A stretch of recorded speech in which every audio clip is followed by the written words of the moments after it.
Je vais lire un verset et l'Assemblée, si l'Assemblée peut lire le verset qui suit, ainsi de suite, jusqu'au verset 14. Vous dites Amen. Sinon, vous dites la règle.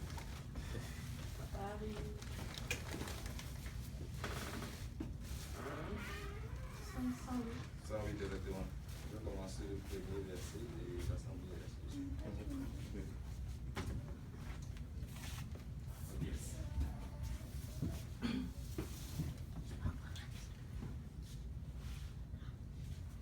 Vous y êtes? Amen. Amen. Bon, allons-y. Verset 1. Cantique, Somme de David. Je vais le verset 2 plutôt. Mon cœur est affermi, ô Dieu. Je chanterai et je ferai retentir mes instruments. C'est ma gloire. Verset 3. Réveillez-vous, mon luth et ma harpe.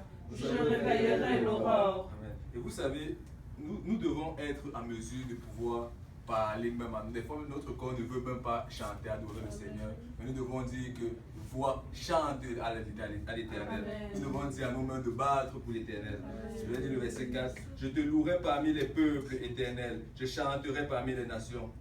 Car ta bonté s'élève au-dessus des cieux et ta fidélité jusqu'aux nues. Et regardez encore le verset 4. Il dit, je te louerai parmi les nations. Vous savez, des fois nous allons avoir parfois être gênés de louer l'Éternel, des fois dans le métro ou bien dans les rues. Mais laissez-moi vous dire quelque chose. Même si c'est quand c'était, les pierres vont s'élever pour l'adorer.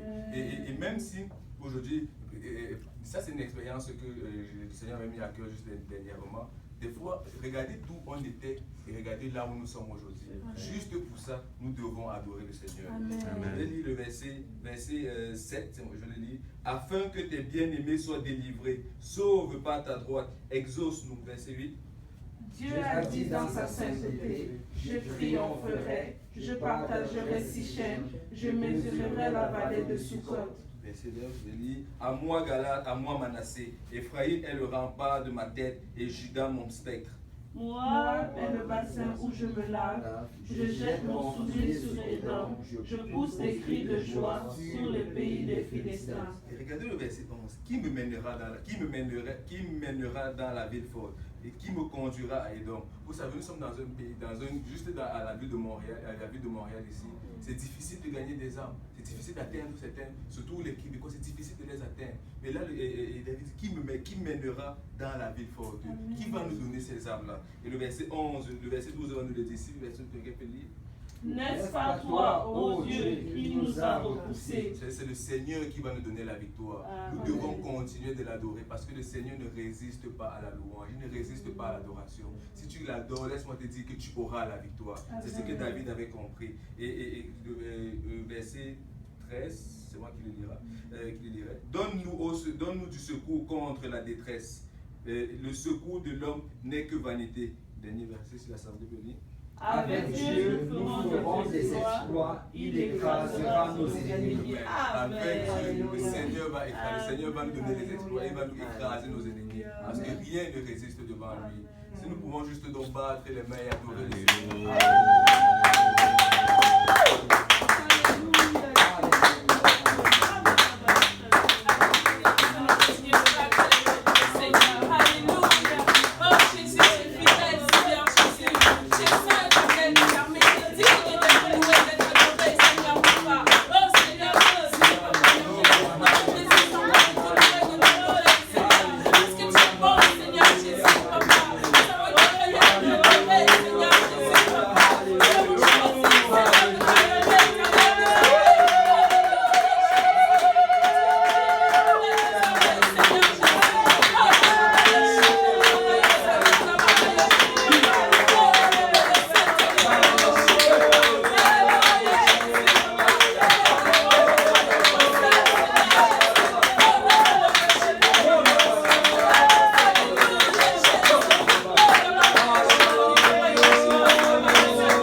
Mon Jésus est fidèle.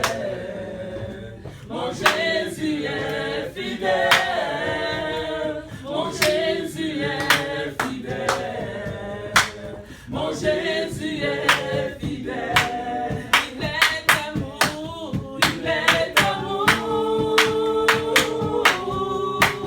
Amour. Il est amour. Alléluia. Amour. Mon Jésus est amour. Mon Jésus est amour. Mon Jésus est amour. Mon Jésus est amour. Il est ma force. Il est ma force. Ma force. Il est ma force. Ma force. Mon Jésus est ma force. Mon Jésus est ma force. Mon Jésus est ma force. Mon Jésus est ma force. Il est mon roi. Il est mon roi. Mon roi. Il est mon roi. Mon roi. Mon Jésus est mon roi. Mon Jésus est mon roi.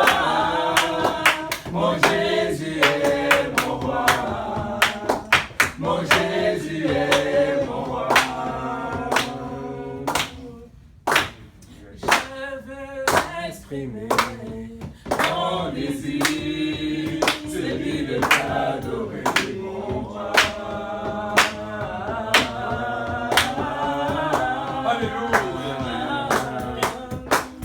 Je veux exprimer mon désir, celui de t'adorer, mon roi.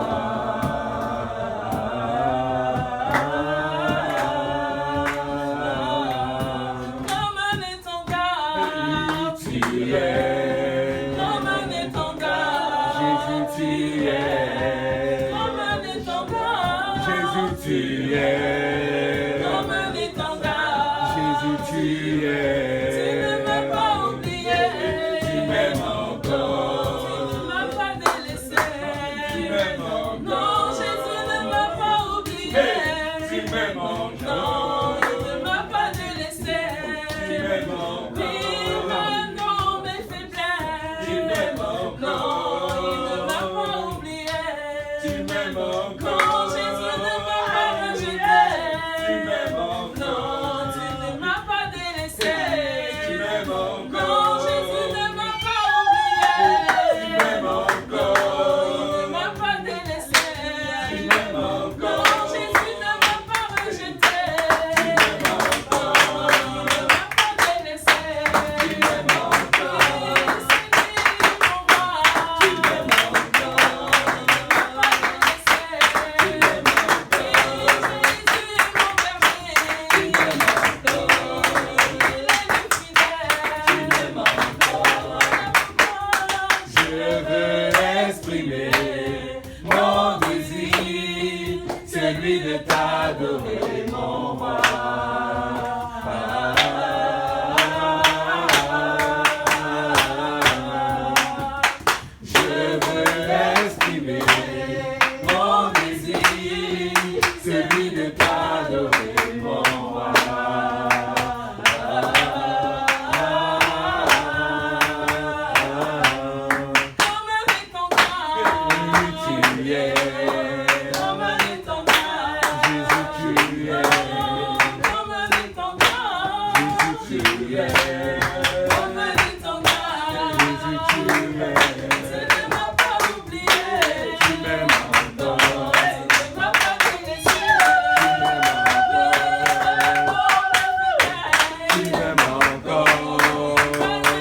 m'aimes encore. Jésus ne m'a pas oublié. Tu m'aimes encore. Il ne m'a pas délaissé. Tu m'aimes encore.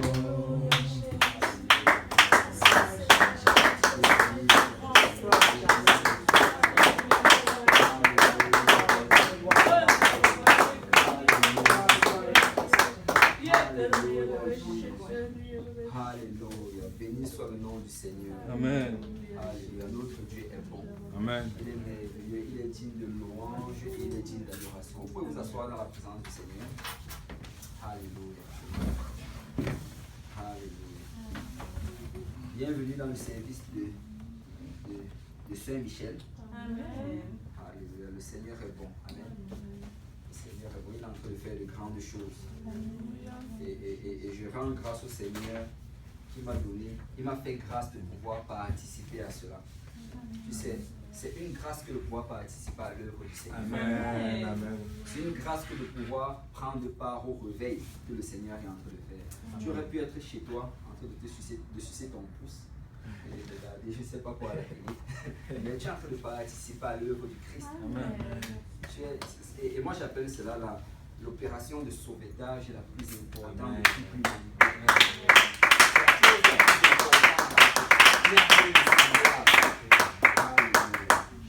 Et comme je l'ai dit hier à J. Péniel, c'est plus important que l'opération de sauvetage qu'il y avait eu en Haïti Amen. lors du tremblement de terre. C'est plus important que l'opération de sauvetage au Japon lors du tsunami. C'est même plus important que ce qui s'est passé après la Deuxième Guerre mondiale. Parce que ça, ce sont des âmes. Et on parle de l'éternité. Amen. On est en train de parler de l'éternité. Et rendre grâce au Seigneur. Je ne sais pas si tu n'es pas reconnaissant que le Seigneur t'a fait grâce de participer à cela. Alléluia. Merci Seigneur. Merci Seigneur Jésus. Alléluia. Bon, on va prendre les offrandes pendant que je vais faire les annonces.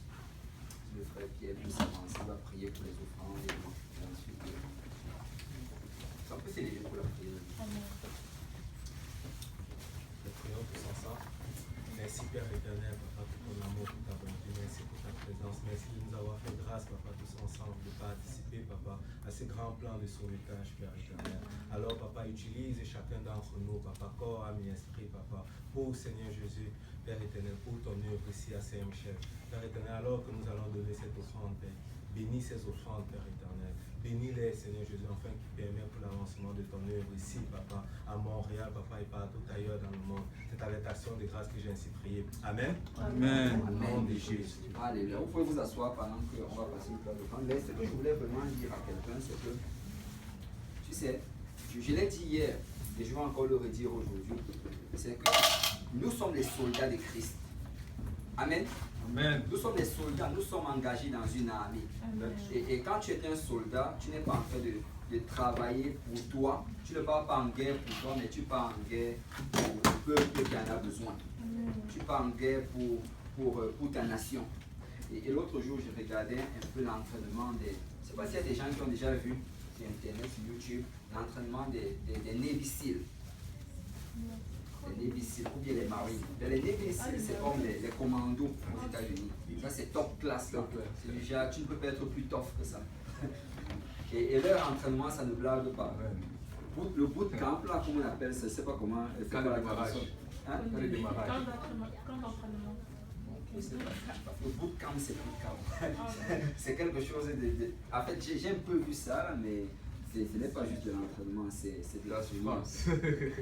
Tu vois, premièrement, les gars dorment comme 4 heures par nuit pendant qu'ils sont là-bas. Juste 4 heures. Et le matin, on les réveille avec une grande alarme. En fait, on les met en situation de guerre. C'est comme si ils étaient en train de dormir dans le champ de bataille. On les réveille avec l'alarme et les coups de feu. Et à 4 heures du matin, ils doivent se relever comme ça. Et dès qu'ils se lèvent directement, ils commencent à faire des pompes. Pour eux, les pompes, c'est déjà comme marcher en fait. Faire les push-ups là, c'est comme s'ils marchaient. Ils le font d'habitude, régulièrement. On les fait courir. On disait que, je crois qu'ils ont entraînement 20 heures par jour. Entraînement physique, 20 heures par 4 jour. heures de sommeil. 4 heures de sommeil, 20 heures d'entraînement physique par jour. Ils ont juste quelques temps pour manger entre tout cela. C'est juste fou. Non. Et tout cela, ce n'est pas pour eux, ils le font pour la nation. Il partait en guerre pour la nation. Et tu sais, quand tu entres dans le corps du Christ, le Seigneur Jésus fait de toi son soldat. Et la plupart des choses que tu vas traverser, c'est pour les âmes. Amen. C'est pour les âmes. Et peut-être que ta marche avec le Seigneur, c'est difficile maintenant, mais c'est pour la bonne cause. C'est pour les âmes. Tu es au bout de camp. Le Seigneur fait de toi quelqu'un de fort. De telle manière à ce qu'il va amener les âmes vers toi plus tard.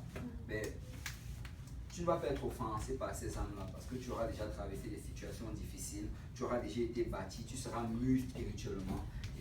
Et tu vas être comme Jésus. Amen. Amen. Et ce qu'on va faire, bon, pour les annonces, globalement, le mardi, nous avons évangélisation. Et c'est pratiquement tout ce que nous avons pour le moment. Ce qu'on fait présentement, c'est qu'on s'aligne un peu avec le programme de l'église de Saint-Laurent ou bien l'église de l'Est. Parce qu'on ne veut pas avoir trop de programmes. Parce que si on en met trop, là, les gens vont juste être trop chargés. Donc, notre temps de jeûne et de prière, c'est en même temps que dans chaque début du mois. Alors que l'église à Saint-Laurent et l'église à l'Est jeûnent, nous aussi nous jeûnons 3 jours. Et c'est un temps où on doit jeûner, prier. Et vous savez, le jeûne et la prière, c'est très important pour ton réveil personnel et le réveil spirituel dans l'endroit où tu vas. Amen. Et nous avons besoin de le faire. Et pendant ces 3 jours-là, on jeûne et on rappelle au Seigneur ses promesses. On rappelle au Seigneur que Seigneur, tu as promis que tu allais envoyer des âmes. Tu as promis que tu allais délivrer nos familles. Amen. Amen. Tu as promis que nos amis pour qui on prie, que tu vas les délivrer. Et c'est vraiment le combat spirituel. Donc on s'aligne à cela. Et en même temps aussi, dans l'évangélisation, c'est les mardis soirs. Et à partir de la semaine prochaine, à partir de mardi prochain, l'évangélisation va maintenant se faire dans le quartier. On va plus se retrouver au métro Saint-Michel. Maintenant, ça va être dans le quartier. Le point d'évangélisation va changer. Parce que le Seigneur nous met vraiment à cœur de pouvoir cogner dans les maisons qui se trouvent aux alentours. Amen. Amen. Il y a plusieurs maisons ici. On va les cogner dans les portes et on va leur apporter la parole de Dieu. Et si tu es ici aujourd'hui, laisse-moi te dire que le Seigneur veut t'utiliser pour son royaume. Amen. Ce n'est pas un hasard si tu es ici. Il veut t'utiliser. Il a mis une onction sur toi de telle manière à ce que quand tu vas aller prêcher cette parole-là, les gens vont venir à lui. Donc, et en passant mardi prochain, nous aurons de belles cartes.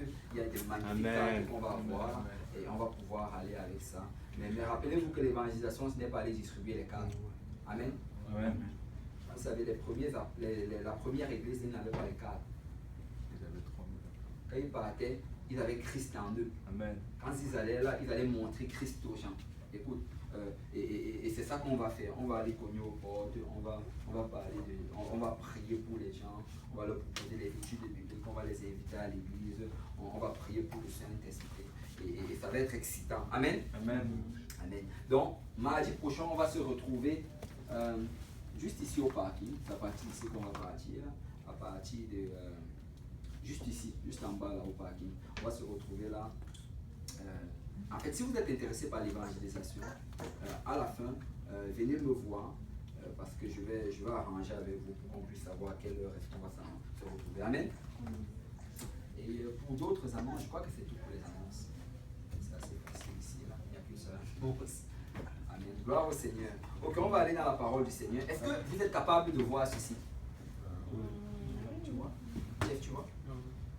Est-ce que tu vois? Okay. Et Pierre Roche, d'où tu es? Est-ce que tu vois ça? Ouais. Ben, je ne vois pas les détails des Écritures, mais je vois pas les Écritures, mais tu vois l'image. Oui, l'image. Okay, c'est suffisant. Super, j'espère juste que l'image ne va pas faillir. Ok, ce qu'on va faire, c'est qu'on va continuer avec l'étude biblique, on s'est arrêté. Le plan vraiment, c'est de continuer avec l'étude explorant la parole de Dieu jusqu'à la fin. Et c'est quand on va finir, on va aller selon la direction du Seigneur. Et on va voir comment est-ce qu'on va faire si on commence une nouvelle étude ou bien on va voir. Mais là, présentement, nous sommes à la leçon 9. Et on va conclure la leçon 9 aujourd'hui. La dernière fois, on avait parlé des dons spirituels. Qui se rappelle des dons spirituels dont on avait parlé la dernière fois? Il y a combien de dons spirituels? 9. Il y a 9 dons spirituels. Et on a parlé, et on a vu que ces dons spirituels-là, que ce sont des dons que Dieu a donnés à l'Église. Les 9 dons spirituels, ce n'est pas pour des personnes spéciaux, ce sont des dons que Dieu a donnés à l'Église. Mais c'est lui qui les distribue selon sa volonté. Et c'est la volonté de Dieu que ces dons-là soient manifestes dans notre Église. Amen. Dieu veut que ces dons soient manifestes. Vous savez, souvent on regarde ces dons-là et on a l'impression que ce sont des choses d'avant, ce sont des choses du temps des apôtres, mais c'est encore manifeste aujourd'hui. Aujourd'hui, on a des témoignages des gens qui sont guéris par la puissance de Dieu. Des gens pour qui on impose les mains, ils guérissent. On a les témoignages de miracles. Amen. On a les témoignages de tout cela. Mais l'autre jour, je l'ai partagé à Jésus-Bénin hier, mais l'autre jour, je parlais à une sœur et elle m'expliquait qu'elle a une amie et que son amie va d'une autre église et que dans l'église de son ami, on ne prêche pas la vérité. Et elle dit qu'elle n'arrêtait pas de prêcher la vérité à son ami. Baptême au nom de Jésus, baptême du Saint-Esprit. Et elle n'arrêtait pas de lui prêcher cela. Mais bon, ça n'avançait pas vraiment. Mais elle dit qu'une fois son ami, elle était en train de parler avec elle au téléphone. Et elle a dit à son ami qu'elle avait un mal. Elle avait mal quelque part.